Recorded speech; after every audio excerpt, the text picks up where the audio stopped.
manner possible.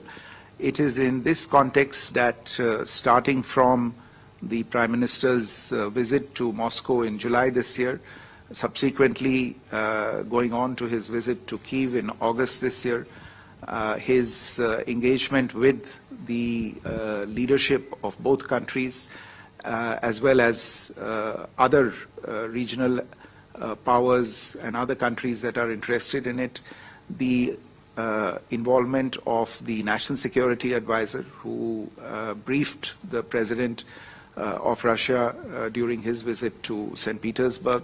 All of these are, and most recently, I may have mentioned the Prime Minister's meeting with President Zelensky on the sidelines of the UNGA in New York. All of these signify India's attempt to continue to remain in touch with key actors, key interlocutors, and gauge the possibility of finding a peaceful path to end the conflict, and also perhaps look for alternative approaches that may not currently be on the table or may not be currently under examination by the two parties.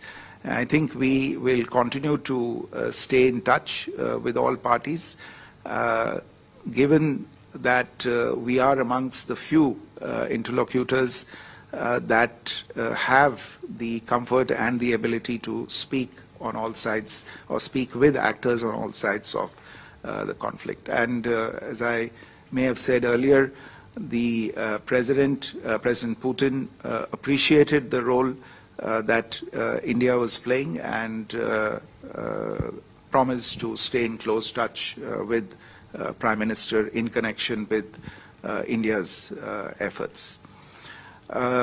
Sahil and Vishal, I think your questions essentially relate to the same point with regard to the clarification that you sought insofar as what patrolling will entail under the agreement that was reached yesterday. Well, what it will entail is that in the pending areas under discussion, patrolling and indeed grazing activities, wherever applicable, will revert to the situation as it obtained in 2020. Incidentally, I should say that this is also what the External Affairs Minister was talking about yesterday when he was speaking at the NDTV World Summit, I think. And as to the other part of your question, what the as far as the disengagement agreements reached previously are concerned, those agreements were not reopened in these discussions. The agreement that was reached yesterday, very early yesterday morning, was focused on issues that had remained outstanding in the last couple of years. So that is what I would say at this point in time. विशाल, ये आपके सवाल का, आपके प्रश्न का भी उत्तर इसमें है. जैसे मैंने कहा कि जो आपने सवाल पूछा था कि patrolling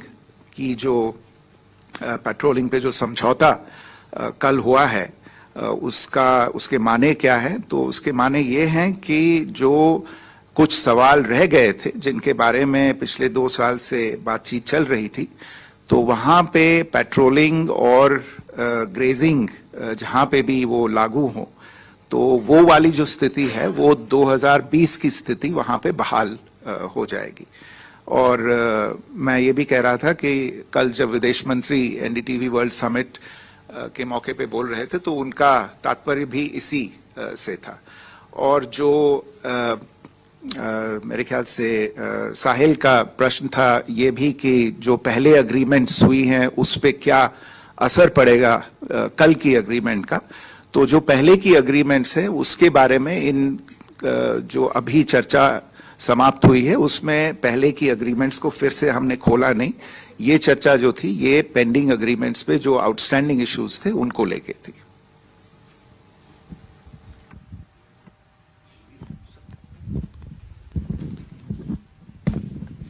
Manish Chand, India Rights Network. Foreign Secretary, this will be the first structured meeting, probably, the first structured meeting between Prime Minister Modi and Xi Jinping since the Galwan clashes. Yeah. Now, will it lead to, I mean, what is the assumption on which we are going ahead? Will it lead to a revival of the dialogue process? Because there were, as far as I remember, there are more than 20 theme-specific, sector-specific dialogue before the relations were disrupted. That's number one. Number two, on meeting between Prime Minister Modi and President Putin, I believe expansion of the grouping was discussed. What is your view on the candidacies of, say, for example, Turkey and Pakistan, and the broad big picture, how we are approaching, because there are a lot of competing narratives about the expansion. Thank you. Sir नमस्कार, मेरा नाम आरेंद्र है, मैं Doordarshan news से हूं और मेरा दो सवाल है सर। पहला ये कि जो चीन के साथ में पेट्रोलिंग की पुरानी व्यवस्था को लागू करने पर सहमति बनी है, क्या उसको लेकर कोई समय सीमा भी है कि उसको कब तक लागू किया जाएगा? मेरा दूसरा सवाल इस बात को लेकर है कि ईरान के राष्ट्रपति के साथ जो मुलाकात हुई है प्रधानमंत्री मोदी की, वेस्ट एशिया में जो संघर्ष जो बढ़ता हुआ नजर आ रहा है, उसमें शांति स्थापना को लेकर किस प्रकार के बिंदुओं पर बात हुई और भारत के इन शांति के प्रयासों में किसी प्रकार के रोल को लेकर अगर कोई बात हुई, थोड़ा उस पर विस्तार चाहेंगे। Thank you sir. Sir, Dhairya Maheshwari from Sputnik India. Sir, with regards to the meeting with the Iranian president, would it be possible to know if there was a discussion on linking the Chabahar port to the INSTC? And what are the challenges we are facing, in doing so? And sir, on the meeting with President Putin, sir, was there any word on the revival of the RIC format? I mean, from the Russian side, sir. Thank you. Thank you very much. Valentina Schwartzman, RBC. Could you please comment on the Bloomberg report saying that India opposes a new expansion of BRICS, fearing that it might become sort of an anti-US body? And also, additionally, could you please say whether there has been any progress on the issue of the accumulation of rupees in India's banks as the result of proceeds from the deals with Russia? Has this issue been resolved in any way? And how much of these rupees are still remain in Indian banks? Thank you. Thank you. I think I missed answering one of Siddhant's questions from the earlier lot about the focus in the BRICS Summit. So yes, as you said, I think one of the focus areas is, I wouldn't say the expansion of BRICS, but what we are discussing right now, which is the modalities and guidelines for implementing a partner country model with BRICS. So that is one of the focus areas for this summit. Beyond that, of course, I would imagine that there will be a lot of discussions between the leaders on the key themes and the key vectors within BRICS on political and strategic issues, on economic, trade and financial issues, and on people-to-people and cultural relations. I don't want to preempt and prejudge what will be the actual outcomes of the summit tomorrow. And my colleague, Secretary Economic Relations, will be here at some point tomorrow to brief you on BRICS in detail. And that will include the developments with regard to alternative payment mechanisms, etc., which are all being discussed in the BRICS task force on payments, which has 3 or 4 different streams working within it. Manish, you asked about what will the meeting between Prime Minister and President lead to.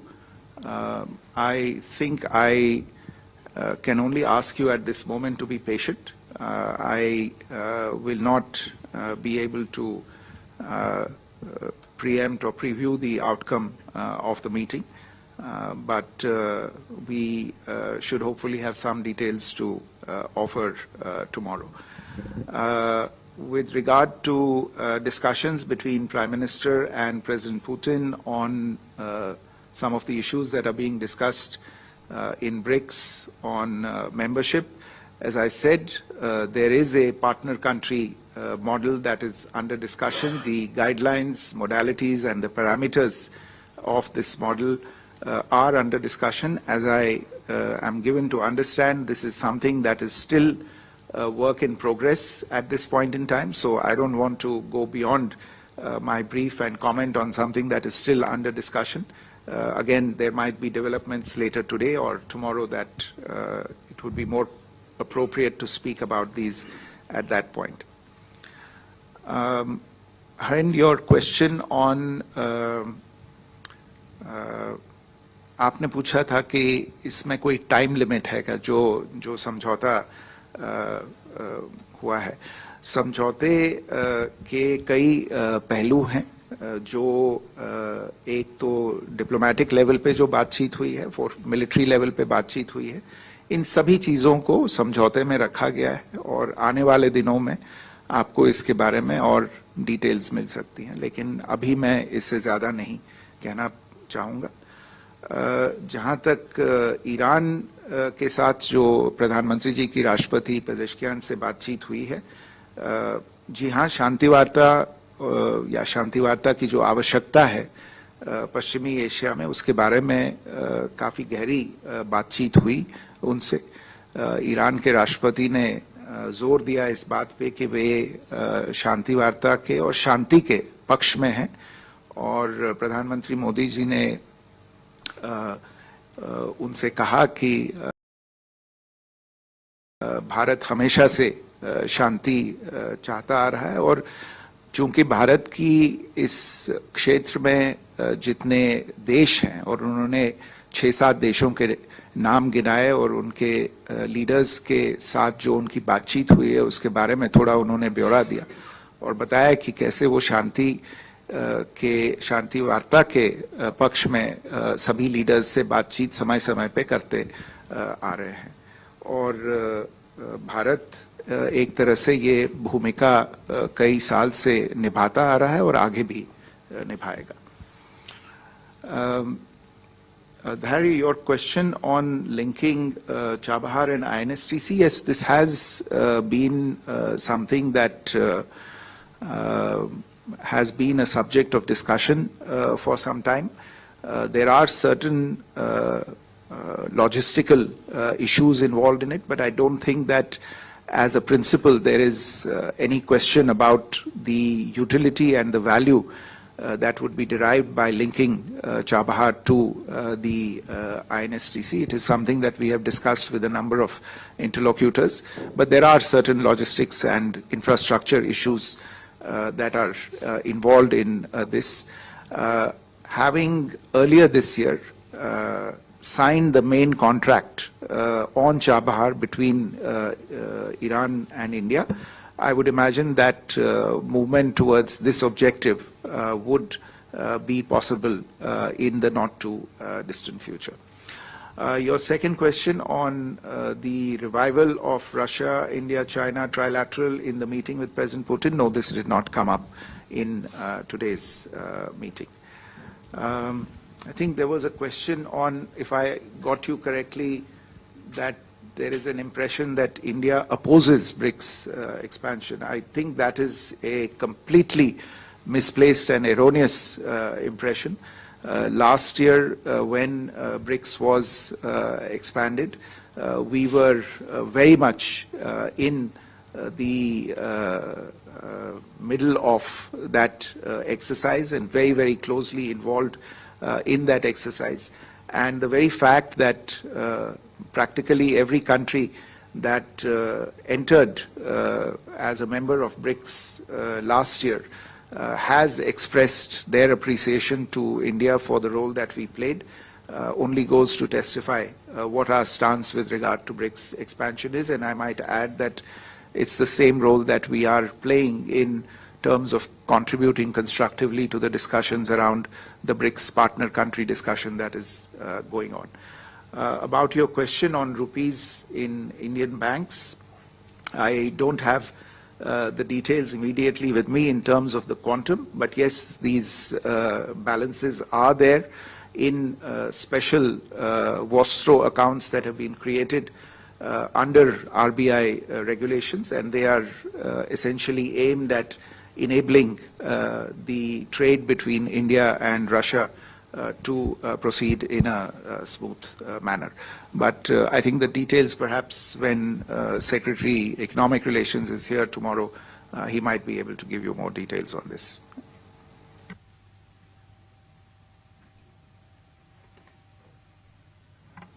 We had a question there. Yeah, please. Foreign Secretary, my name is Pavel Tsukanov. I'm from the Russian TASS news agency. Recently, the BRICS pay mechanism was introduced. In this regard, my question is, 1, can it be considered a viable alternative to the SWIFT interbank messaging system? 2, will India participate in this initiative? And if so, do you believe it could soon facilitate settlements in bilateral trade, such as for energy resources? Thank you. Gaurav? Sir नमस्कार, मेरा नाम गौरव सावंत है। I work for India today and आज तक। Sir, चीन के रुख में ये परिवर्तन आया कैसे आपकी दृष्टि में, और जब पेट्रोलिंग दोबारा रिज्यूम होगी तो फिर बॉर्डर पे ट्रूप्स के क्लैशेस ना हो जाए, क्या इसका भी कोई मैकेनिज्म है? और डिसएंगेजमेंट तो हो रहा है, क्या डी एस्केलेशन और डी इंडक्शन की भी बात हो रही है? Kadamni, you had a question? No. Sir. So, to your question on, if I got you correctly, spoke about BRICS payment mechanism having been introduced. I must confess I am not aware of an alternative payment mechanism having been introduced, as especially insofar as, if I take the second part of your question, especially as an alternative to SWIFT. What I do know is that there are some discussions that are going on within BRICS in terms of local currency settlement of trade. This is something that we have encouraged, and in the discussions between officials on the finance track within BRICS, this is something that has been discussed as a possibility. And to start with, I think this might be something that could happen bilaterally between BRICS partners and could slowly be expanded to the multilateral plane amongst the BRICS countries, thus limited thus far to trade. How it can move to other areas of financial engagement between BRICS countries is something that I understand is still under study. There are a number of research projects that have been commissioned into these areas, because as you will understand, it entails it would entail a number of changes in the financial mechanism and financial infrastructure of the different BRICS countries. So insofar as the local currency settlement of trade-related issues is concerned, yes, that is something that is being discussed and encouraged within BRICS. But beyond that, I think we still have some work to do. Gaurav, आपका जो सवाल है कि ये रुख कैसे बदला, how did these things change? मेरे विचार में ये सवाल इस समय थोड़ा सा प्रीमेच्योर है. अभी जो अरेंजमेंट्स और अभी तक जो समझौता हुआ है उसे पहले हमें ग्राउंड पे इम्प्लीमेंट करना है. ये एनालिसिस कि ये कैसे हुआ, इसको मेरे विचार में बाद में देख सकते हैं. आपने कहा कि जो आगे फेस ऑफ्स न हो, क्लैशेस न हो, उनको कैसे रोका जाए. मेरे विचार में बहुत ही ये एक अहम आपने सवाल, एक अहम मुद्दा उठाया है, और हमारी आशा है और हमारा प्रयत्न रहेगा कि जो अरेंजमेंट्स वर्कआउट हुए हैं, जिन पे समझौता हुआ है, वो ऐसे अरेंजमेंट्स हो जिनसे इस तरह के क्लैशेस रुक सकें जो पीछे हुए हैं कहीं कहीं पे लाइन ऑफ एक्चुअल कंट्रोल के पास. तो इसमें आगे हमें देखना पड़ेगा और लगातार प्रयत्न करना पड़ेगा, लगातार कोशिश करनी पड़ेगी कि जो मैकेनिक्स हो जो अग्रीमेंट के वो ऐसे रहें कि इस तरह के जो क्लैशेस हैं उनको रोका जा सके। जहां तक आपका अंतिम प्रश्न है कि डिसएंगेजमेंट हो गया है या हो रहा है और डी एस्केलेशन और डी इंडक्शन की बात कहाँ आती है, मैं फिर से यही कहूंगा कि अभी हमें पहले डिसएंगेजमेंट पे फोकस करना है और डी एस्केलेशन और डी इंडक्शन की बातें सही समय पे होंगी। Thank you all. With that, we come to the closure of this session. Thank you very much for your presence, and thank you, sir, for taking out time for our friends in the media. Have a good evening. Thank you.